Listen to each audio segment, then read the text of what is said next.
Hello दोस्तों, नमस्कार। आप देख रहे हैं बीमा हेल्प 24।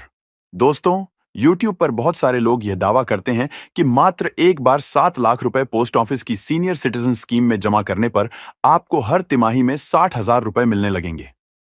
मतलब हर महीने के 20,000 रुपए मिलने लगेंगे। इस दावे में कितनी सच्चाई है और ये पोस्ट ऑफिस की सीनियर सिटीजन स्कीम क्या है? इसमें कितना इंटरेस्ट मिलता है? कौन-कौन लोग इसमें पैसा इन्वेस्ट कर सकते हैं? ये सारी डिटेल इस वीडियो में हम आपको बताएंगे। तो सबसे पहले बात करते हैं सीनियर सिटीजन सेविंग स्कीम। आखिर है क्या? दोस्तों, senior citizen saving scheme Bharat सरकार की एक खास योजना है जिसे साल 2004 में शुरू किया गया था। ये एक ऐसी स्कीम है जिसमें आप सिर्फ एक बार पैसा जमा करते हैं और फिर हर तिमाही यानी हर 3 महीने में आपको ब्याज के रूप में पैसा मिलता रहता है।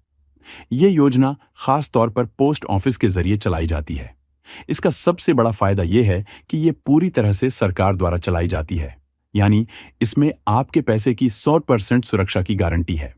अब बात करते हैं कि सीनियर सिटीजन सेविंग स्कीम में कौन-कौन निवेश कर सकता है। दोस्तों, ये योजना खास तौर पर वरिष्ठ नागरिकों के लिए बनाई गई है, लेकिन इसके कुछ नियम और शर्तें हैं। सबसे पहली शर्त, इसमें निवेश करने के लिए आपकी उम्र 60 साल या उससे ज्यादा होनी चाहिए। यानी अगर आप 60 साल के हैं या उससे ऊपर हैं, तो आप इस स्कीम का फायदा ले सकते हैं।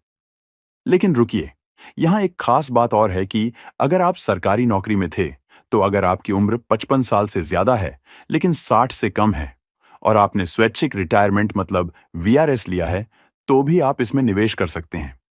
लेकिन इसके लिए एक शर्त है, आपको रिटायरमेंट के लाभ मिलने के 1 महीने के अंदर इस स्कीम में पैसा जमा करना होगा।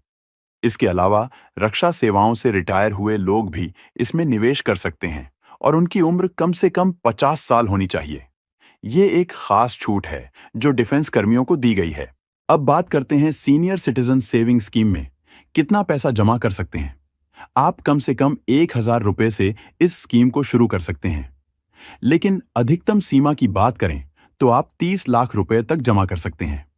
जी हां, पहले यह सीमा 15 लाख थी, लेकिन साल 2023 के बजट में इसे बढ़ाकर 30 लाख कर दिया गया, जो वरिष्ठ नागरिकों के लिए बड़ी राहत है। लेकिन यहां एक जरूरी बात है, अगर आप 55 से 60 साल के बीच हैं और आपने स्वैच्छिक सेवानिवृत्ति ली है या रिटायरमेंट के बाद निवेश कर रहे हैं, तो आप जितना पैसा जमा करेंगे वो आपके रिटायरमेंट पर मिले पैसों से ज्यादा नहीं हो सकता। उदाहरण के लिए, अगर आपको रिटायरमेंट में 20 लाख मिले हैं, तो आप सिर्फ 20 लाख तक ही जमा कर सकते हैं, भले ही अधिकतम सीमा 30 लाख क्यों ना हो। एक और खास बात, आप इस स्कीम में एक से ज्यादा खाते खोल सकते हैं, लेकिन सभी खातों में जमा राशि मिलाकर 30 लाख से ज्यादा नहीं होनी चाहिए। और अगर आप अपने जीवन साथी के साथ जॉइंट अकाउंट खोलते हैं, तो भी पूरी राशि पहले खाता धारक के नाम पर ही मानी जाएगी। मान लीजिए शर्मा जी 62 साल के हैं और वो 20 लाख रुपए जमा करते हैं। वो चाहें तो 10 लाख अपने नाम पर और 10 लाख जॉइंट अकाउंट में जमा कर सकते हैं, लेकिन टोटल 30 लाख से ज्यादा नहीं होगा। दोस्तों, इस स्कीम की मैच्योरिटी होती है 5 साल, यानी आप जो पैसा जमा करते हैं वो 5 साल तक इसमें रहता है और आपको हर तिमाही ब्याज मिलता है। 5 साल पूरे होने के बाद आपका खाता अपने आप बंद हो जाता है और आपको आपकी मूल राशि के साथ आखिरी ब्याज मिल जाता है। लेकिन यहां एक ऑप्शन और है, अगर आप चाहें तो 5 साल खत्म होने के बाद इसे 3 साल के लिए और बढ़ा सकते हैं। इसके लिए आपको मैच्योरिटी के 1 साल के अंदर फॉर्म बी भरकर जमा करना होगा। इस दौरान आपको उस समय की ब्याज दर मिलेगी जो सरकार ने तय की होगी। उदाहरण के लिए, अगर आपने 2025 में 10 लाख रुपए जमा किए, तो 2030 में आपका खाता मैच्योर होगा। आप चाहें तो इसे 2033 तक बढ़ा सकते हैं। खाता बंद करने के लिए आपको पोस्ट ऑफिस में जाकर एक आवेदन देना होगा और आपका पैसा आपको वापस मिल जाएगा। लेकिन क्या होगा अगर आपको 5 साल से पहले पैसा निकालना पड़े? इसके लिए अगला सेक्शन है प्री मैच्योर क्लोजर का। कभी कभी ऐसा होता है कि हमें अपने पैसे की जरूरत पहले पड़ जाती है। सीनियर सिटीजन सेविंग स्कीम में भी समय से पहले खाता बंद करने का ऑप्शन है, लेकिन इसके कुछ नियम और शर्तें हैं। दोस्तों, आप खाता खोलने के 1 साल बाद कभी भी इसे बंद कर सकते हैं, लेकिन इसमें थोड़ी पेनल्टी देनी पड़ती है। अगर आप खाता 1 साल के बाद लेकिन 2 साल से पहले बंद करते हैं तो आपकी मूल राशि का 1.5% काट लिया जाएगा। अगर आप 2 साल के बाद लेकिन 5 साल से पहले बंद करते हैं तो 1% पेनल्टी लगेगी। अगर खाता धारक की मृत्यु हो जाती है तो खाता तुरंत बंद कर दिया जाता है और कोई पेनल्टी नहीं लगती। नॉमिनी या जॉइंट होल्डर को पूरा पैसा मिल जाता है। तो ये था प्रीमेच्योर क्लोजर का नियम। अब सवाल है कि ब्याज कितना मिलता है। दोस्तों, मार्च 2025 तक सीनियर सिटीजन सेविंग स्कीम में ब्याज दर 8.2% प्रति साल है। ये दर हर तिमाही में सरकार द्वारा तय की जाती है, यानी अप्रैल, जुलाई, अक्टूबर और जनवरी में ये बदल सकती है। लेकिन अच्छी बात यह है कि जब आप पैसा जमा करते हैं तो उस समय की दर 5 साल तक लॉक हो जाती है। मतलब 5 साल तक आपको सेम इंटरेस्ट मिलता रहेगा, चाहे इंटरेस्ट रेट कितना भी चेंज हो जाए। ये ब्याज आपको हर 3 महीने में मिलता है, 31 मार्च, 30 जून, 30 सितंबर और 31 दिसंबर को। अगर आपने इसे किसी पोस्ट ऑफिस या बैंक के बचत खाते से जोड़ा है तो ब्याज अपने आप उसमें जमा हो जाता है। बैंक एफडी से तुलना करें तो सीनियर सिटीजन सेविंग स्कीम का रिटर्न ज्यादातर बेहतर होता है, और वो भी बिना किसी रिस्क के। तो चलिए अब जान लेते हैं कि इस स्कीम में कितना पैसा जमा करें जिससे आपको हर महीने 20,000 रुपए, यानी कि हर तिमाही में 60,000 रुपए मिलते रहे। तो जैसा कि हमने आपको पहले बताया कि इस स्कीम में जो आपको इंटरेस्ट रेट मिल रहा है वह है 8.2% का।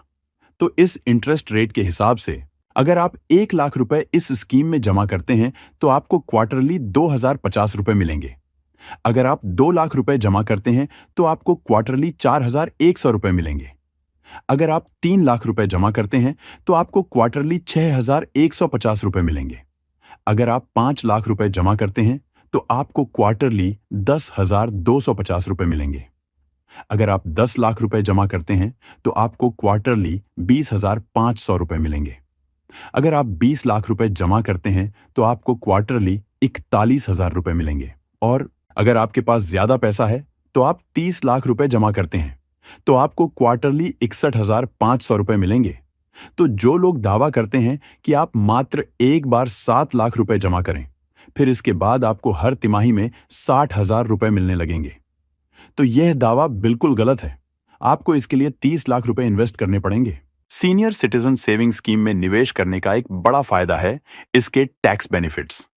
दोस्तों, इस स्कीम में जमा की गई राशि पर आपको सेक्शन 80C के तहत 1,50,000 रुपए तक की छूट मिल सकती है।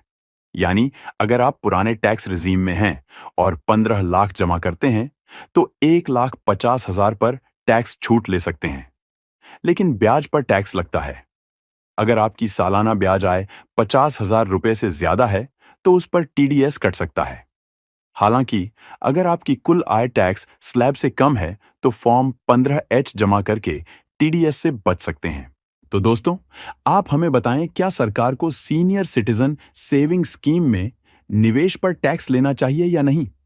सीनियर सिटीजन तो अपने गुजारे के लिए इसमें इन्वेस्ट कर रहा है। कमाओ तो टैक्स, बचाओ तो टैक्स, खर्च करो तो टैक्स, रोड पर चलो तो टैक्स, दवा पर टैक्स, यहां तक कि हॉस्पिटल के बिल से बचने के लिए इंश्योरेंस कराओ तो उस पर भी टैक्स। मुझे तो लगता है सरकार मरने पर भी टैक्स लगाने वाली है। आपको क्या लगता है? कमेंट बॉक्स में कमेंट कर जरूर बताएं।